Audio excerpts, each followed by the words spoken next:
और प्रदेश के उप मुख्यमंत्री केशव प्रसाद मौर्य आज जनपद मिर्जापुर पहुंचे। यहां पर उन्होंने कई कार्यक्रमों में शामिल होने का प्रस्ताव है उनका, और इसी के साथ ही जिले में पहुंचने पर सबसे पहले वो माता विंध्यवासिनी के धाम विंध्याचल पहुंचे। सुरक्षा व्यवस्था के बीच उन्होंने माता विंध्यवासिनी का दर्शन पूजन किया है और वैदिक और पौराणिक मंत्रों के स्वर पाठ के बीच माता रानी को नमन किया गया। कहा गया है कि धार्मिक पर्यटन से सरकार रोजगार का सृजन कर रही है। कॉरिडोर का निर्माण कार्य बढ़ने के साथ ही भीड़ भी काफी बढ़ गई है। और साथ ही साथ आपको बता दें कि विंध्याचल धाम में उप मुख्यमंत्री का भाजपा के जो कार्यकर्ता वहां मौजूद थे, उन्होंने भव्य तरीके से स्वागत किया है। केशव प्रसाद मौर्य ने कहा है कि माता विंध्यवासिनी के दर्शन का सौभाग्य मिला है और विंध्य कॉरिडोर का निर्माण कार्य भी अब प्रगति पर है। जैसे जैसे काम बढ़ रहा है वैसे वैसे भक्तों की भीड़ भी उमड़ रही है और हमारी सरकार का काम धार्मिक स्थलों का विकास करना है। धार्मिक पर्यटन और पर्यटन के माध्यम से रोजगार का सृजन करना इसका प्रत्यक्ष प्रमाण है। जिस प्रकार से काशी और अयोध्या में लोगों की भीड़ उमड़ने लगी है, उसी तरह से जल्द ही अब विंध्याचल में भी श्रद्धालुओं की इसी तरह से भीड़ देखी जा सकेगी।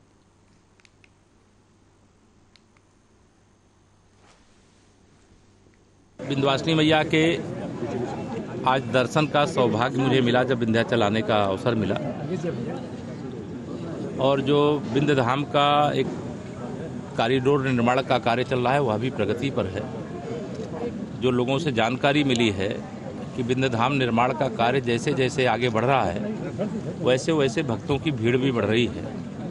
हमारी सरकार का प्रयास सभी तीर्थ स्थलों का विकास है और विकास के आधार पर धार्मिक पर्यटन और पर्यटन के आधार पर रोजगार अधिक से अधिक सृजित करना है। तो आज उसका प्रत्यक्ष स्वरूप भी दिखाई दे रहा है और जल्दी ही मुझे लगता है ये जब धाम बन करके तैयार हो जाएगा, जिस प्रकार से काशी में, जिस प्रकार से अयोध्या में भीड़ उमड़ रही है वैसे ही माँ के धाम में और अधिक भीड़ उमड़ेगी। धन्यवाद। और बाढ़ ने पूरे देश में तमाम नदियों को खतरे के निशान के ऊपर पहुंचा दिया है। कई नदियां ऐसी हैं जो खतरे के निशान के ऊपर बह रही हैं और प्रदेश सरकार के मुखिया योगी आदित्यनाथ ने सरकार के तमाम मंत्रियों को बाढ़ प्रभावित क्षेत्रों का निरीक्षण के आदेश दे दिए हैं। बाढ़ में फंसे तमाम लोगों को राहत के लिए सुविधाएं भी उपलब्ध कराने की बात कही गई। और कानपुर देहात के यमुना क्षेत्र में केंद्रीय राज्य मंत्री साध्वी निरंजन ज्योति ने औचक निरीक्षण किया है।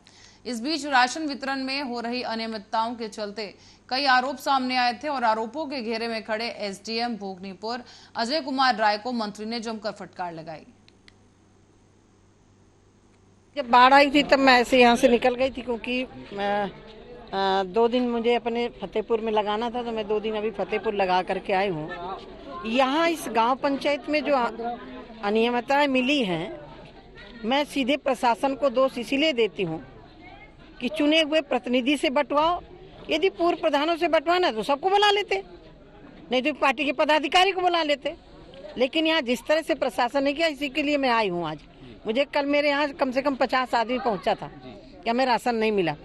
हमने सीधे प्रशासन से कहा था कि घर डूबा हो ना डूबा हो, जो पानी से गांव घिरे रहे हैं पूरे लोगों को मिलना है। मैं अभी कल बांट करके आई हूँ। वो डूबा है नहीं डूबा है, प्रभावित है उसको पहले प्राथमिकता में देने का था कि जो विस्थापित हैं, घर छोड़ करके बाहर चले गए हैं, पहले प्राथमिकता में उनको दो, उसके बाद पूरे गांव को देने का है। ये हमने कल ही डीएम से बात की थी कि जो गांव घिरा रहा, उनकी खेती चली गई, उनके खेत में अब कुछ होने वाला नहीं है। भले घर नहीं डूबा लेकिन उनका खेत का तो सब कुछ चला गया। एसडीएम साहब के खिलाफ कुछ लोगों ने शिकायत करी है, उनसे भी वो विषय बात है। मैं